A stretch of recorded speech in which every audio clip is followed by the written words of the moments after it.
So now we understand all of the relevant techniques in Fusion. For the final video, let's take a look through the final comp and see how some of these techniques were used.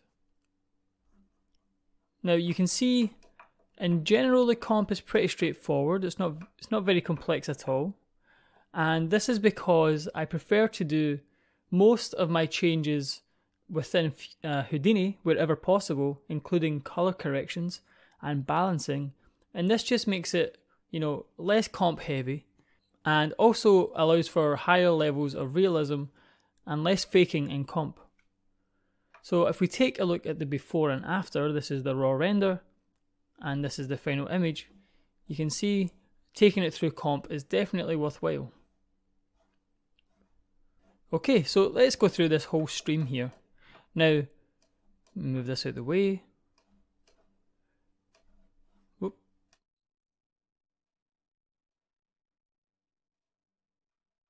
So the first node is just the sunlight. We spoke about this previously. And I have a color correction that is picking up these two areas here. And this is just to add a little bit more interest and make sure there's a little bit more highlight on the areas where I want people to look. So that would be round about the castle, and I also liked what was happening up here. These are also at near the thirds of the image. Afterwards I did some color correction globally just to add some saturation to punch against the blue that we bring in here. So this is just the sky and adding it back in. Next up we have this, which is the Z depth. So the first layer here is just a subtle layer behind the castle, and this is just so we can read the castle's silhouette easier. And there's a couple of things going on here. We have the position pass, and that was only just to create a mask, similar to what we did with the Z depth previously, to remove the Z depth from the sky. I am then taking the blue channel, which is what's happening here, and extracting some Z depth, putting it through a background, and then using a polygon mask to isolate it to just be behind the castle. Afterwards, this is just the generic Z depth that we already covered, and that is just being brought back in on top. Next up we have the atmosphere just to go as a general pass on top again. So it's just 3 layers of atmosphere here. So next up we have the fog, and one issue I was having was the fog was creating this sharp intersection here and here. So I created a blur and just blurred these two areas using some polygon masks. And then I also changed the color just a little bit of the Atmos to make it more blue.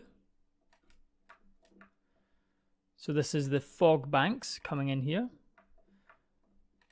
And to not only remove some of the interest from the foreground, but also to tie the foreground in a little bit more with the background, I added in this foreground fast noise.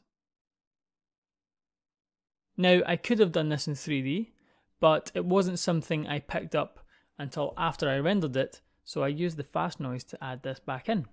So if you have rendered a 3D sequence and you want to add some 3D noise or some noise to your 3D sequence, then we need to use the 3D scene in Fusion. Now here I'm looking back at the 3D sky setup. I have the sky here rendered, and at the bottom here I have the geometry that I brought in. So this would be your background sky, and this would be your 3D render. And then here, what you need to do to get the fast noise in the right place is you need to bring it in and assign it to an image plane. So let me see what that looks like. There we go. So to do this, we bring in the fast noise. I have masked it by an ellipse just to keep it into one corner. I have put it through a background to give it some color, and then used an image plane node and here we can change the width and the height. We can also do it here within the transformation, a tab here, and I've moved it into position based on this geometry here. So essentially I plug this in to the merge node, and now I can see where the noise needs to sit in 3D space, move it into position. Let me just remove this again and render this out. So you can see it here sitting in front of the camera. I created an alpha multiply just to get rid of any fringing, a little color correct to bring it back up, and added it on top. And let's see what this looks like with the moving camera. Okay, so we can see what this does. We now have a nice noise in the foreground that's in the right place and is moving properly with the 3D environment. Okay, so back to the comp. After the noise, I just have some post effects. So I have the soft glow, which is just adding a tiny bit of bloom to the sky. I then have a global color correct, which is just adding a little bit more contrast. Nothing much more than that.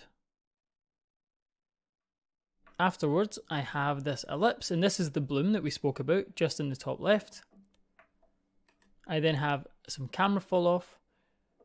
You can try different orders here in case you want to add some more interest up here by putting the vignette before the bloom. We have some film grain just to add some break up here. It's very subtle.